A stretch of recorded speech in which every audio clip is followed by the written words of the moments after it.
ಆಚಿ ಮಸಾಲ. ಎಂತ ಅಡಿಗೆಯ ರುಚಿಯಾಗೋ ರಹಸ್ಯವು 20 ರೂಪಾಯಿ. ಅಲ್ಲಿಂದ ನಮಗೆ ನ್ಯಾಯ ದೊರಕುತ್ತೆ ಅಂತ ಬಂದಿದ್ದೀವಿ. ಸೊ ಇದು ವಿಚಾರ ಆಯಿತು. ಓಂ ಪ್ರಕಾಶ್ ಅವರ ವೈಫ್ ಡೆನಿಸಾ ಪ್ರಕಾಶ್ ಅವರ ಹೆಸರಿಗೆ ನಾವೆಲ್ಲ ಅಮೌಂಟ್ಗಳನ್ನ ಟ್ರಾನ್ಸ್ಫರ್ ಮಾಡಿರೋದು. ಅದಕ್ಕೆಲ್ಲ ಕಾಗದ ಪತ್ರಗಳು, ಅಗ್ರಿಮೆಂಟ್, ಚೆಕ್ಸ್ಗಳೆಲ್ಲ ಕೊಟ್ಟಿದ್ದಾರೆ. ಓಂ ಪ್ರಕಾಶ್ ಅವರು ವೈಫ್ ಟ್ರಾನ್ಸ್ಫರ್ ಮಾಡಿದ್ರಾ? Okay okay. ಈಗ ಫಿಲ್ಮ್ ಚೇಂಬರ್ ಅವ್ರಿಗೆ ನೀವು ದೂರು ಕೊಟ್ರೆ ಏನಾಯ್ತು ಅಂತ? ಈಗ ಫಿಲಂ ಚೇಂಬರ್ ಅಲ್ಲಿ ದೂರು ಕೊಟ್ಟಿರೋದು, ನಾವು ಇಲ್ಲಿ ಫಿಲಂ ಚೇಂಬರ್ ಅಲ್ಲಿ ದೂರು ಕೊಟ್ಟು ಇಲ್ಲಿಂದ ನಮಗೆ ನ್ಯಾಯ ಸಿಗುತ್ತೆ ಅಂತ ಬಂದ್ವಿ. ಅಲ್ಲಿ ಅವರು ಫಿಲಂ ಚೇಂಬರ್ಗೆ ಮೆಂಬರ್ ಆಗಿಲ್ಲ. ಈಗ ನಮಗೆ 3 ಕೋಟಿ ಕೊಟ್ಟಿರೋ ಫೈನಾನ್ಸ್ ಕೊಟ್ಟಿದ್ದಾರೆ. ಅವ್ರು ಇನ್ನೊಂದು ಕಾರಣದ ಕಡಲು ಅಂತ ವಾಸುದೇವ ರೆಡ್ಡಿ ಸಿನಿಮಾ ಮಾಡಿದ್ದಾರೆ. ಅವರು ಮೆಂಬರ್, ಸಿನಿಮಾ ರಿಲೀಸ್ ಆಗ್ತಿರೋದ್ರಿಂದ ಅವ್ರು ಮೆಂಬರ್ ಆಗಿಲ್ಲ. ಇದು ಫೈನಾನ್ಸಿಯರ್ಗೂ ಚೇಂಬರ್ಗೂ ಸಂಬಂಧ ಪಡಲ್ಲ ಅಂತ ನಾವು ಕಾನೂನು ಮಾಡಿ ಹೋಗ್ತೀವಿ. ಪೊಲೀಸ್ ಕಂಪ್ಲೇಂಟ್ ಮತ್ತೆ ಕೋರ್ಟ್ ಯಾವ ಭೇಟಿ ಮಾಡಿ.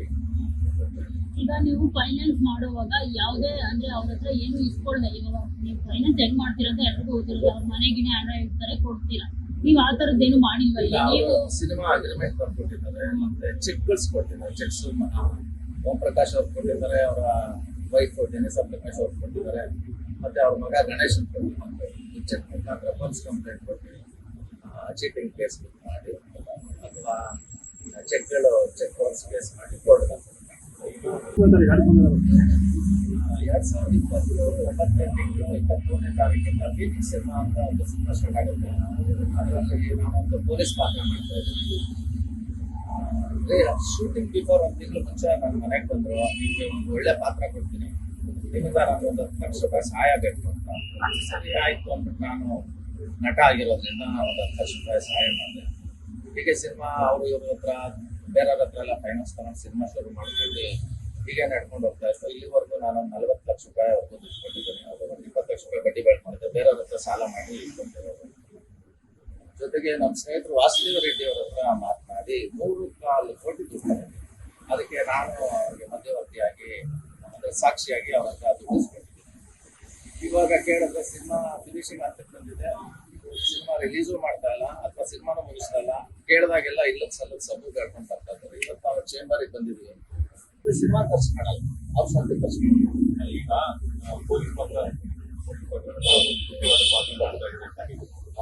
ಕೊಟ್ಟಿದ್ದೀರಾ ಅಂತಂದ್ರೆ ನೀವು ಪಾತ್ರ ಮಾಡ್ತೀರಾ ಸುಮ್ಮನಾದ್ರೆ ಅಥವಾ ಇಲ್ಲ ಅಂತಂದ್ರೆ ಬಡ್ಡಿ ಬಡ್ಡಿ ವಿಚಾರಕ್ಕೆ ಅಂತ ನಾನು ಬೇರೆ ಹತ್ರ ನಾನು ಸಾಲ ಮಾಡ್ಕೊಟ್ಟಿರೋದು 2% ಬಡ್ಡಿಗೆ ಸಾಲ ಮಾಡ್ಕೊಟ್ಟಿರೋದು. ಬಡ್ಡಿ ಕಟ್ತೀನಿ ನಾನು, ನೀವು ದುಡ್ಡಿಸ್ಕೊಡಿ ಅಂತ ಹೇಳಿ ಅವ್ರದ್ದು ಮನೆ ಪತ್ರದ್ದು ಜೆರಾಕ್ಸ್ ಪತ್ರಗಳು ಮತ್ತೆ ಅವ್ರ ಹೆಂಡತಿ ಹೆಸರಲ್ಲಿ ನಾನು 4 ಚೆಕ್ ಮಾಡ್ಕೊಟ್ಟಿದ್ದೀನಿ.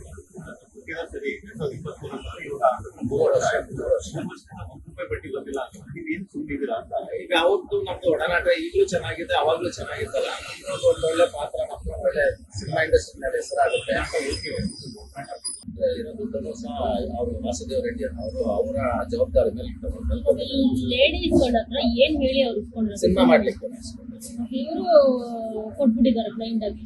ಕ್ಲೈಂಟ್ ಆಗಿ ಅಂತ ಕಾಗದ ಪತ್ರ ಬರ್ಸ್ಕೊಂಡು ಚೆಕ್ ತಗೊಂಡು ಕೊಟ್ಟಿದ್ದಾರೆ. ಎಷ್ಟು ಇಸ್ಕೊಂಡಿದ್ದಾರೆ ಲೇಡೀಸ್ ಕಡೆ? ಲೇಡೀಸ್ ಎಲ್ಲ ಒಂದೊಂದು 25 ಲಕ್ಷ 40 ಲಕ್ಷ.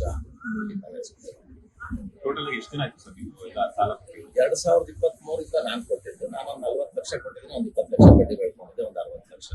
ಅವರು 3 ಕಾಲ್ ಕೊಟ್ಟು ಒಂದು 2 ಕೋಟಿ 60 ಲಕ್ಷ ಒಂದು ಪತ್ರ ಬರ್ಕೊಟ್ಟಿದ್ದಾರೆ. ಅವ್ರಿಗೆ 75 ಲಕ್ಷ ಕೊಟ್ಟಾಗ 2023 ನಿಮಗೆ ಬಡ್ಡಿ ₹1 ಬಡ್ಡಿ ಕೊಟ್ಟಿಲ್ಲ. ನಾನು ಅದರಲ್ಲಿ ಮುಖ್ಯವಾದ ಪಾತ್ರ ಮಾಡಿದ್ದೀನಿ. ಸಿನಿಮಾನು ಒಂದು 3 ದಿವಸ ಬ್ಯಾಲೆನ್ಸ್ ಇದೆ. 3-4 ಡೇಸ್ ಅಲ್ಲಿ ಸಿನಿಮಾ ಮುಗಿಯುತ್ತೆ, ರಿಲೀಸ್ ಮಾಡಬೇಕು. ರಿಲೀಸ್ ಮಾಡ್ತೀನಿ ಅಂದ್ರೆ ಇಲ್ಲ ನಮ್ಗೆ ಈ ತರ ತೊಂದರೆ ಇದೆ, ನಮ್ಗೆ ಈ ಸಿನಿಮಾ ರಿಲೀಸ್ ಮಾಡಕ್ಕೆ ಇಷ್ಟು ದುಡ್ಡು ಬೇಕು, ನೀವು ಕೊಡಿ ಅಂದ್ರೆ ಕೊಡಲ್ಲ. ಈಗ ಅವ್ರದ್ದೇನು ಉದ್ದೇಶ ಏನು